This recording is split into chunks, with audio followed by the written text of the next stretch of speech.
أينما كنا أينما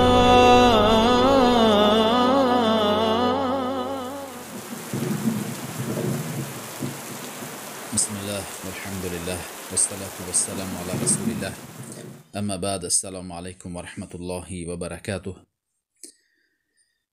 حدیث از عبدالله ابن عمر رضی الله عنه روایت شده است. شماره حدیث در کتاب مسلم 697 می باشد و در کتاب بخاری نیز وارد شده است.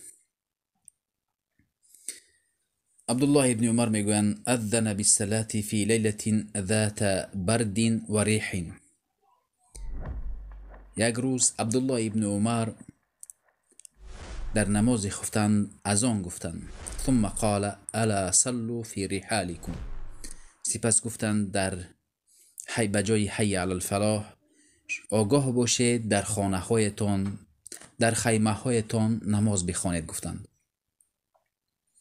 وقتی که پرسیده شد، پیامبر گفتند که این رسول الله صلی الله علیه و سلم كان يأمر المؤذن اذا كانت ليلة ذات برد و مطر الا صلوا فی رحالکم. سپس گفتند که عبدالله ابن عمر رضی الله عنه پیامبر مؤذن را میگفتند که در شبی بارانی و شمال میگفتند که آگاه باشید مردم، شمایان در این شبی بارانی و شمالی میگفتند که در خانه هاتان نماز بگذارید. این سنت می باشد.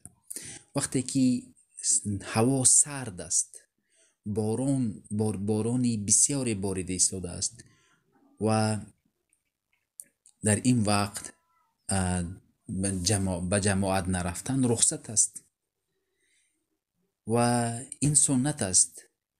اینچنین در وقتی که هوا با شدت گرم می شود که به جماعت رفتن نمی شود، در این وقت نیز سنت است که الا صلوا فی رحالکم، مؤذن بگوید که شما در خانه هایتان نماز بخوانید. در حالت های خوف نیست، دشمن وقتی که هجوم دارد و مثلا خوفی هلاک شدن است، می تواند انسان در خانه نماز بخواند در این وقت ها، چون که پیامبر الا صلوا فی رحالکم گفتند. در این حدیث دیده می شود که در سفر و مشروع در سفر که این در حالتی که پیامبر صلی الله علیه وسلم وقتی که زمین ها بارون برداللهی بود، پیامبر مؤذن را گفتند الا صلوا فی رحالکم. در حدیث دیده می شود که الله میگوید که ما به شما آسانی را میخواهیم و دشواری را نمیخواهیم. یرید الله بكم اليسر ولا یرید بكم العسر. الله به شما آسانی را میخواهد و دشواری را نمیخواهد. این بود شرح مختصر حدیث. السلام علیکم و رحمت الله و برکاته.